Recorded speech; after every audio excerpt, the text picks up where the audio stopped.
Claudia Barreto may ibinulgar tungkol kay Gerald Anderson.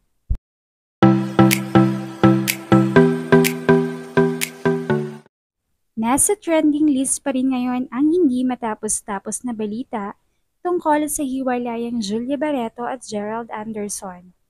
Hindi pa nga ito natutuldukan dahil samot-saring mga revelasyon pa rin ang unti-unting nauungkat tungkol sa kanilang relasyon.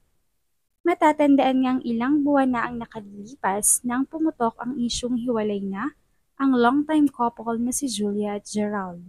Subalit hindi nga nabibigyang linaw ito dahil wala pa rin ang umaamin.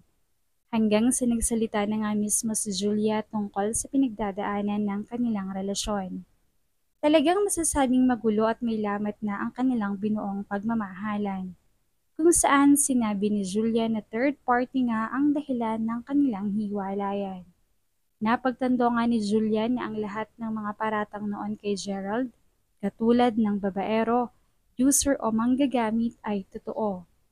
Naniniwala raw siya noon na siya na ang makakapagpabago kay Gerald.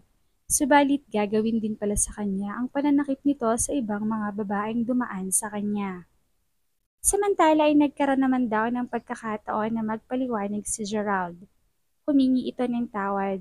Subalit isa pang revelasyon ang lumabas mula mismo sa malapit na tao kay Julia na si Claudia Barreto, ang kanyang kapatid.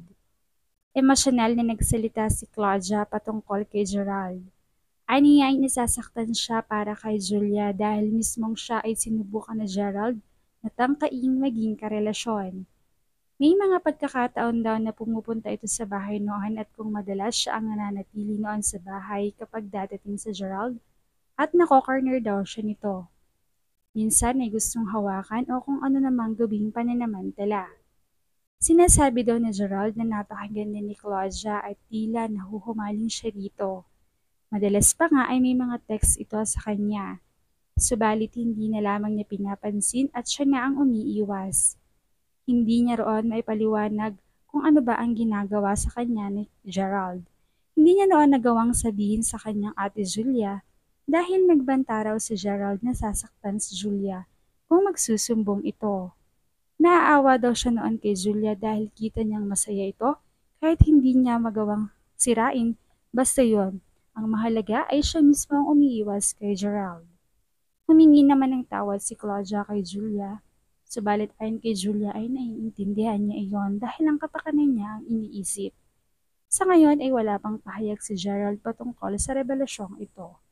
Subalit talagang marami ang nagulat sa naging pasabog ni Claudia Barreto dahil talagang pinapatunayan lamang nito na may ibang pag-uugali si Gerald at hindi talaga siya dapat pagkatiwalaan at hindi siya deserving sa pagmamahal ni Julia.